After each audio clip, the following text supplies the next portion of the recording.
Gold trusted gold buyers మీరు తాకట్టు పెట్టిన బంగారాన్ని విడిపించి ఈ రోజు ఉన్న మార్కెట్ ధరకు కొనబడును.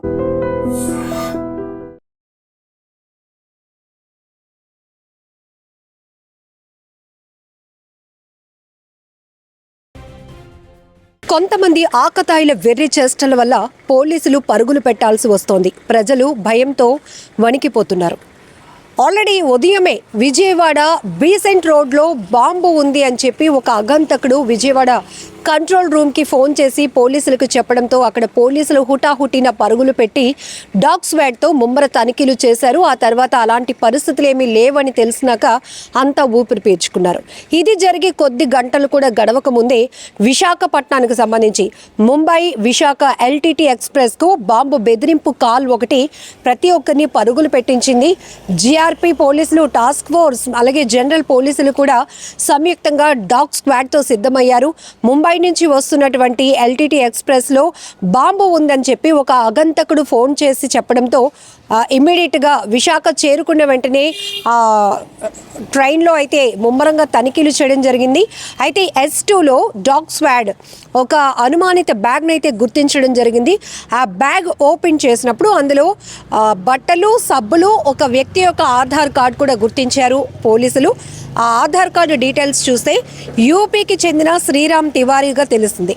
మొత్తానికి అక్కడ ఎలాంటి బాంబు దొరకకపోవడంతో అంతా ఊపిరి పీల్చుకున్నారు. సరే, కానీ ఒక బ్యాగ్ అనుమానితంగా ఉండడంతో కూడా ఇమ్మీడియట్గా పోలీసులు అలర్ట్ అయ్యారు. అక్కడ తనిఖీలు ముమ్మరంగా చేస్తున్న నేపథ్యంలోనే ప్రయాణికులు కావచ్చు, ఆ ఫుట్పాత్ పై ఉన్నటువంటి వ్యాపారస్తుల్ని అందరినీ అలర్ట్ చేయడం జరిగింది. ఒక్కసారిగా విశాఖ రైల్వే స్టేషన్ నిఘా నీడలోనికి వెళ్ళిందని చెప్పొచ్చు. సో ఇక్కడ విజయవాడ, విశాఖ రెండింటికి సంబంధించి బాంబు బెదిరింపు కాల్స్ అగంతకులు కాల్ చేసి పోలీసులు ఎందుకు ఇలా రాంగ్ ట్రాక్ పట్టిస్తున్నారు, వాళ్ళ విలువైన సమయాన్ని ఎందుకు ఇలా వృధా చేస్తున్నారు, ప్రజలను ఎందుకు ప్యానిక్ గురి చేస్తున్నారు అనేటటువంటి విమర్శలు కూడా వస్తున్నాయి. నిజంగా ఈ బెదిరింపు కాల్ చేసినటువంటి అగంతకులు ఎవరో తెలియదు, కానీ ఇమీడియట్గా వాళ్ళని పట్టుకొని శిక్షించండి అంటూ కూడా పబ్లిక్ డిమాండ్ చేస్తున్నారు. సో ఆ రకంగానే దానిపై కూడా పోలీసులు ఆరా తీస్తున్న పరిస్థితి. ఇంతకీ ఇప్పుడు ఈ అనుమానిత బ్యాగ్లో ఏదైతే ఆధార్ కార్డు దొరికిందో యూపీకి చెందినటువంటి వ్యక్తిది, ఈయనే కాల్ చేసి చెప్పాడా, లేకపోతే అతను ట్రావెల్ చేస్తూ ఆ బ్యాగ్ని మర్చిపోవడం వల్ల ఎవరో ట్రైన్లో ట్రావెల్ చేస్తున్న వాళ్ళు ఆ బ్యాగ్ని కొంత అనుమానించి పోలీసుని అలర్ట్ చేశారా? ఈ కోణంలో కూడా కేసు దర్యాప్తు కొనసాగుతోంది. లేదు అంటే అసలు ఎందుకు వీళ్ళు ఎలా డిక్లేర్ చేసుకొని బాంబు బెదిరింపుతో కాల్స్ చేసి ఇట్లా రాంగ్ ట్రాక్ పట్టిస్తున్నారు అనే దానిపై కూడా పోలీసులు ఆరా తీస్తున్నారు. ఇక్కడ చూడొచ్చు, ఒక్కసారిగా అటు విజయవాడ, విశాఖ రెండు అలర్ట్ అయిపోయాయని చెప్పొచ్చు. ఎందుకంటే డాగ్ స్క్వాడ్తో పోలీసులు సిద్ధంగా ఉండబట్టి క్షణాల్లోనే దాన్ని ట్రేస్ చేస్తున్నారు. లేకపోతే అక్కడున్న స్థానికులు కావచ్చు, ప్రజలు కావచ్చు, ఎంత ప్యానిక్ అయిపోతారు. ఇప్పటికే సిచ్యువేషన్స్ ఎలా ఉన్నాయో మనం చూస్తూనే ఉన్నాం. ఎక్కడైనా ఉగ్రదాడులు జరగటానికి అవకాశం ఉంది. ఈ బాంబ్ బ్లాస్టులు జరగటానికి కూడా ఆల్రెడీ ఇక్కడ ఉంటున్న వాళ్ళే కుట్ర పన్నుతున్నారు. ఇప్పటికే వాళ్ళని పోలీసులు కస్టడీకి తీసుకోవడం జరిగింది. NIA నిఘా ద్వారా వాళ్ళని పట్టుకోవడం జరిగింది. ఇదంతా దేశవ్యాప్తంగా సంచలనం కలిగిస్తున్న ఈ కేసులు నడుస్తూనే ఉన్నాయి.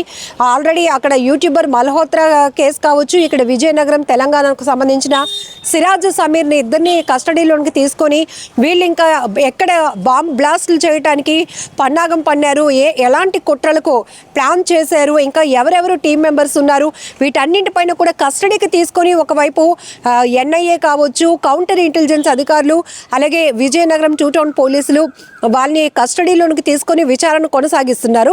7 రోజుల పాటు కూడా విజయనగరం జిల్లా ఫస్ట్ క్లాస్ మెజిస్ట్రేట్ కస్టడీకి ఇచ్చింది. ఇదంతా నడుస్తున్న కేసులు.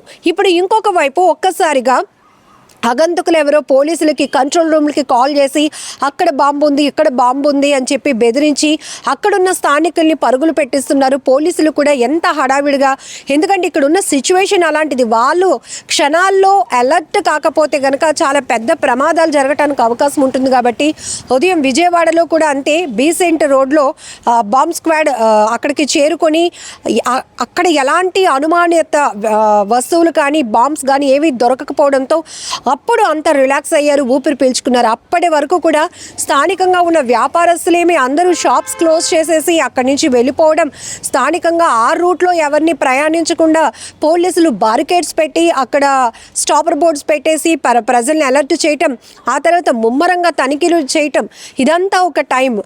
ఇక్కడ వైజాగ్కి సంబంధించి ముంబై విశాఖ ఎల్టీటీ ఎక్స్ప్రెస్కి కూడా బాంబు బెదిరింపు కాల్ రావడంతో ఇక్కడ కూడా ఇంతే.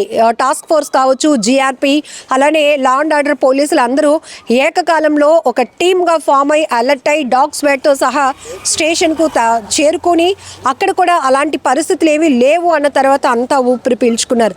మొత్తానికి ఈ ఆగంతకులు ఎవరు రాంగ్ ట్రాక్ పట్టించడానికి, ఇట్లా చిల్లరగా వికృత చేష్టలు చేయడానికి పాల్పడుతున్నారో వారిని మాత్రం ఖచ్చితంగా పట్టుకుని వాళ్ళని శిక్షిస్తే కనుక ఇలా ఇంకొకరు ఇలాంటి ఛాన్స్ తీసుకొని ఇలా ఫేక్ కాల్స్ చేసి అందరినీ ఇలా బెదిరింపులకు గురి చేయటం, భయభ్రాంతులకు గురి చేయటం చేయరు అనేటటువంటి ఒపీనియన్స్ కూడా సోషల్ మీడియాలో వ్యక్తమవుతున్నాయి. నిజంగా ప్రస్తుతం ఉన్నటువంటి సమాజం దేనికి ప్రయారిటీ ఇస్తుంది? ఆర్థిక సంబంధాల చుట్టూ మాత్రమే తిరుగుతోంది. మళ్ళీ ఎన్నికలంగానే చాలా విరక్తి కలుగుతున్నాం. మంచి అనిపిస్తుంది కదా, లేడీస్ కూడా ఛాలెంజింగ్ జాబ్స్ చేసినప్పుడు చాలా బాగుంటది. ట్రాఫిక్ అసిస్టెంట్స్ గా నియమించిన ట్రాన్స్జెండర్స్ అందరితో సాల్యూట్ చేయించుకుంటున్నారు. ఫుడ్ డెలివరీ ఇవ్వటానికి వెళ్ళినటువంటి డెలివరీ బాయ్ అనిల్ పై కళ్ళ ముందు